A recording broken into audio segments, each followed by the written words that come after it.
Welcome to new another blog. আপনারা বর্তমানে আছেন হচ্ছে পুরাই লস প্রজেক্টের সাথে, যেখানে লাভ কম লস বেশি।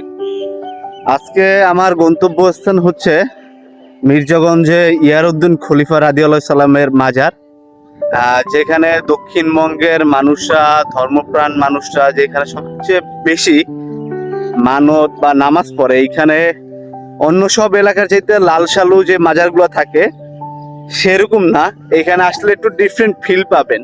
কিভাবে ডিফারেন্ট ফিল পাবেন চলুন আপনাদের পুরো ভিডিওতে আমি স্পষ্ট করি। বাংলাদেশের ইতিহাসে কত শত আধ্যাত্মিক সাধক ছড়িয়ে আছেন তার কোনো ইয়াত্তা নেই। এমন একজন রহস্যগ্রাম ও বরকতময় স্থান হচ্ছে পটুয়াখালী মির্জাগঞ্জ উপজেলা। এখানে সুফি সাধক হযরত ইয়ারউদ্দিন খলিফা রাদিয়াল্লাহু সালামের মাজার শরীফ কেবল একটি স্থাপত্য নয়, বরং এটি হাজার মানুষের বিশ্বাস ও ভক্তি এক কেন্দ্রবিন্দু। চলুন আজ ঘুরে আসি এই পবিত্র স্থান থেকে।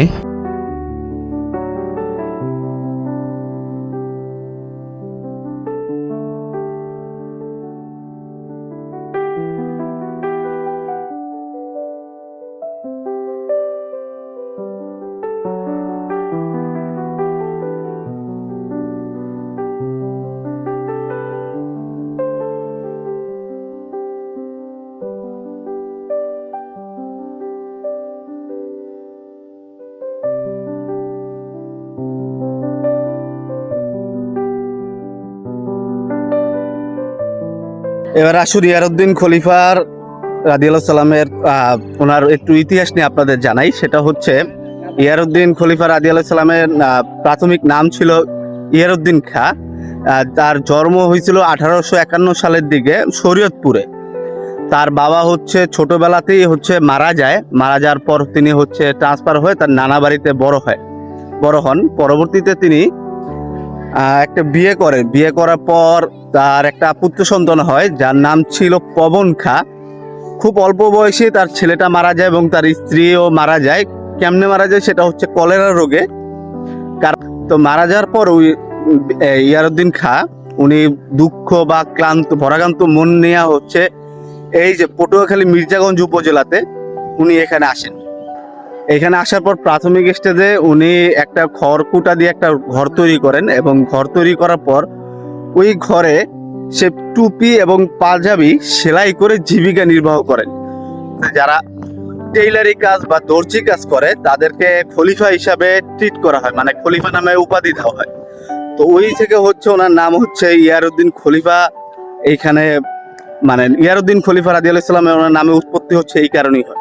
তিনি সেলাই কাজ এবং সেলাই কাজের পাশাপাশি একটা মুদি দোকানও পরিচালনা করতেন। তিনি সেলাই কাজের পাশাপাশি একটি মুদি দোকানও পরিচালনা করতেন। মুদি দোকানের পরিচালনাকারী কালীন সময়ে তিনি প্রচুর পরিমাণে কোরআন তেলাওয়াত করতেন।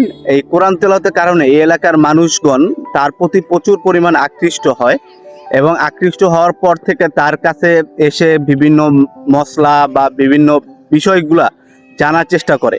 সেই থেকে তার পপুলারিটি বা তার জনপ্রিয়তা অনেক বৃদ্ধি পেতে। এখানে স্থানীয় মানুষের কাছে তার কিছু অলৌকিক কাহিনী মুখ প্রচলিত আছে, তার মধ্যে পানির উপর দিয়ে হেঁটে যাওয়া একটা বিশেষ।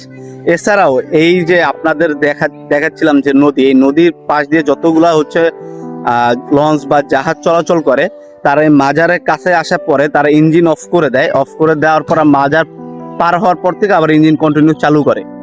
তিনি 1923 সালের দিকে মৃত্যুবরণ করেন। পরবর্তীতে তার এখানেই তার কবরস্থান করা হয় এবং তার নামে একটা মাজার তৈরি করা হয়। এছাড়াও এখানে তার মাজারের পাশে এতিমখানা, মাদ্রাসা এবং মহিলাদের জন্য স্পেশালি আলাদাভাবে নামাজ পড়ার জায়গা রয়েছে, যেখানে নর্মালি পুরুষ এবং মহিলারা উভয়ই তাদের নিজ নিজ কক্ষে নামাজ বা কোরআন তেলাওয়াত করতে পারে। এছাড়াও এখানে যেহেতু নদীর তীরে এই মাজারটা অবস্থিত, এইখানে নর্মালি অন্যান্য সব এলাকার মতো বা অন্যান্য সব মাজারের মতো ওই সেজদা দেওয়া বা আপনার এইখানে নিয়ে অপপ্রচার যেগুলো থাকে সেইগুলো এই মাজারে তেমন একটা নাই।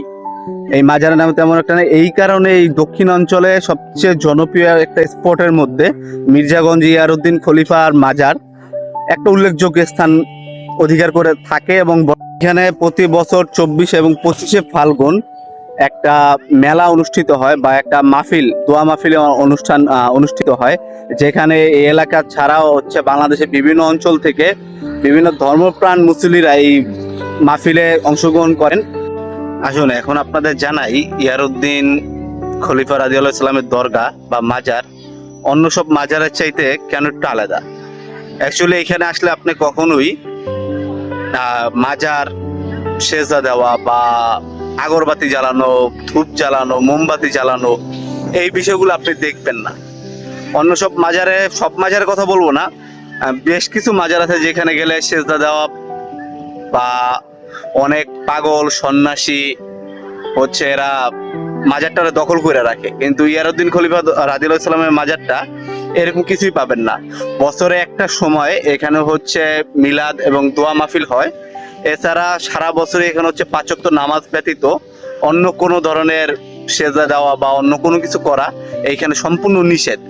দ্যাটস ওয়াই ইয়ারউদ্দিন খলিফা রাদিয়াল্লাহু সাল্লামের দরগা এই মির্জাগঞ্জে, পটুয়াখালী জেলার মির্জাগঞ্জ উপজেলার ভিতরে খুবই অন্যতম একটা দর্শনীয় স্থান, যেখানে মানুষ আসে হচ্ছে উপরওয়ালার সন্তুষ্টি কামনা করার জন্য, আর আসে হচ্ছে এখানে মানুষের নিজের আত্মবোধ, বিশ্বাস এইগুলা হচ্ছে জাগ্রত করার জন্য। এছাড়া এখানে অন্য কোনো কিছু থাকে না বা পাওয়া যাবে না। এই কারণে হচ্ছে ইয়ারউদ্দিন খলিফা রাদিয়াল্লাহু সাল্লামের মাজারের দরগাটা খুবই প্রশংসনীয় এবং জনপ্রিয়। মাত্র হচ্ছে আসলে নামাজ পড়া শেষ, তো এখানে যেহেতু মাদ্রাসা আছে, এই মাদ্রাসার ছেলেপেলেরা এখন হচ্ছে খেলতে নামছে, আপনারা দেখলে ভাল লাগবে। এই সকল ছেলেপেলেরা হচ্ছে এখন খেলাধুলা করতে নামছে। এরা হচ্ছে খেলবে হচ্ছে আপনার মাগরিব আজান পর্যন্ত। মাগরিবের নামাজ পড়া শেষ করে এরা যার যার রুমে বা ক্লাস কক্ষে চলে যাবে।